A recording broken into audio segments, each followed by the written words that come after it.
उत्तर प्रदेश में जिला पंचायत अध्यक्षों के चुनाव में 75 में से 67 सीटें जीतकर भारतीय जनता पार्टी में जहां खुशी की लहर है, वहीं मुख्य विपक्षी दल समाजवादी पार्टी ने चुनाव में गंभीर धांधली के आरोप लगाए हैं। विधानसभा चुनाव से ठीक पहले हुए इन चुनावों में मिली प्रचंड जीत को बीजेपी विधानसभा चुनाव का सेमीफाइनल बता रही है। लेकिन क्या ये चुनाव वास्तव में सेमीफाइनल कहे जा सकते हैं? यूपी के 75 जिलों में 22 जिलों के पंचायत अध्यक्ष पहले ही निर्विरोध निर्वाचित हो चुके थे, जिनमें 21 बीजेपी के और इटावा में एक जिला पंचायत अध्यक्ष का पद समाजवादी पार्टी ने जीता था। जिन 53 जिलों में चुनाव हुए, उनमें बीजेपी ने 46 सीटें जीती हैं। समाजवादी पार्टी को कुल 5 सीटें मिली हैं, जबकि रालोद और राजा भैया की पार्टी जनसत्ता दल को एक एक सीट पर जीत हासिल हुई है। दिलचस्प बात यह है कि अभी 2 महीने पहले हुए जिला पंचायत सदस्यों के चुनाव में जिलों के कुल 3052 सदस्यों में से बीजेपी के महज 603 सदस्य ही जीते थे, जबकि समाजवादी पार्टी के सदस्यों की संख्या 842 थी। सबसे ज्यादा सीटें निर्दलियों ने जीती थी और यही निर्दलीय सदस्य जिला पंचायत अध्यक्षों के चुनाव में बीजेपी के खेवनहार बन गए।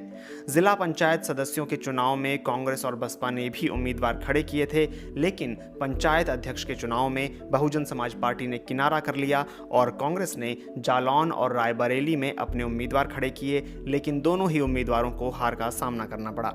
यहाँ उल्लेखनीय बात यह है कि जिला पंचायत सदस्यों का चुनाव सीधे जनता करती है, जबकि अध्यक्षों का चुनाव जनता के मतों से निर्वाचित यही जिला पंचायत सदस्य करते हैं। ऐसे में जिला पंचायत अध्यक्ष के चुनाव को विधानसभा चुनाव का सेमीफाइनल कहना कितना सही है? वरिष्ठ पत्रकार सिद्धार्थ कलहंस कहते हैं कि पिछले 3 बार से विधानसभा चुनाव से ठीक पहले पंचायत अध्यक्षों के चुनाव हो रहे हैं और दिलचस्प बात यह है कि सत्ता में रहते हुए जिस पार्टी ने पंचायत अध्यक्षों के ज्यादातर पद अपनी झोली में किए, अगले विधानसभा चुनाव में उसे करारी हार का सामना करना पड़ा। उनके मुताबिक साल 2010 में बसपा ने पंचायत अध्यक्षों के ज्यादातर पद जीते थे, लेकिन 2012 के विधानसभा चुनाव में उसे हार का सामना करना पड़ा। 2016 में समाजवादी पार्टी ने 63 जिला पंचायत अध्यक्ष जीते, लेकिन 2017 के विधानसभा चुनाव में उसकी बुरी हार हुई। जिला पंचायत अध्यक्ष और ब्लॉक प्रमुखों के चुनाव शुरू से ही विवादित रहे हैं और इस बार भी विवादित रहे। समाजवादी पार्टी ने बीजेपी सरकार पर गंभीर आरोप लगाए हैं कि उनकी पार्टी के उम्मीदवारों को जिलों में नामांकन ही नहीं करने दिया गया, मतदाताओं का अपहरण कर लिया गया और जिला प्रशासन और पुलिस अधिकारी खुद इन सब में शामिल रहे। खरीद फरोख्त के आरोप तो इन चुनावों में पहले से ही लगते रहे हैं, लेकिन भारतीय जनता पार्टी इन आरोपों को सिरे से खारिज करती है। आरोप है कि जिला पंचायत अध्यक्ष चुनने वाले जिला पंचायत सदस्यों को एक एक वोट के बदले लाखों रुपए दिए गए। जिला पंचायत सदस्यों के गायब होने या फिर उन्हें बंधक बनाए जाने की खबरें मतदान के दिन तक आती रहीं।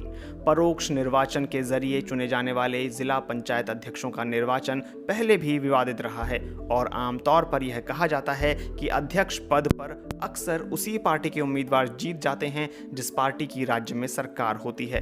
यहाँ तक कि सरकार बदलने के बाद जिलों के पंचायत अध्यक्ष भी कई बार बदल जाते हैं, यानी दोबारा जिस पार्टी की सरकार बनती है उसी के समर्थक जिला पंचायत अध्यक्ष बन जाते हैं। इसके लिए जिला पंचायत सदस्य अपने अध्यक्ष के खिलाफ अविश्वास प्रस्ताव का सहारा लेते हैं। समाजवादी पार्टी भी जब सत्ता में थी तब उस पर भी इन चुनावों में धांधली के जमकर आरोप लगे थे, लेकिन अब सबसे ज्यादा धांधली के आरोप समाजवादी पार्टी ही लगा रही है।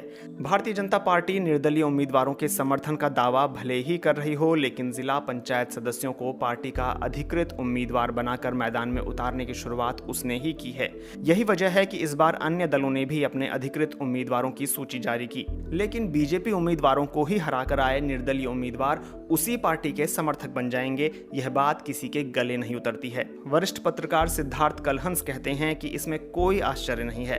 उनके मुताबिक सरकार में रहने वाली पार्टी सदस्यों को जिस तरह से अपने पक्ष में करने की कोशिशें करती है, उस स्थिति में किसी का समर्थक ना बने रहना बड़ा मुश्किल होता है।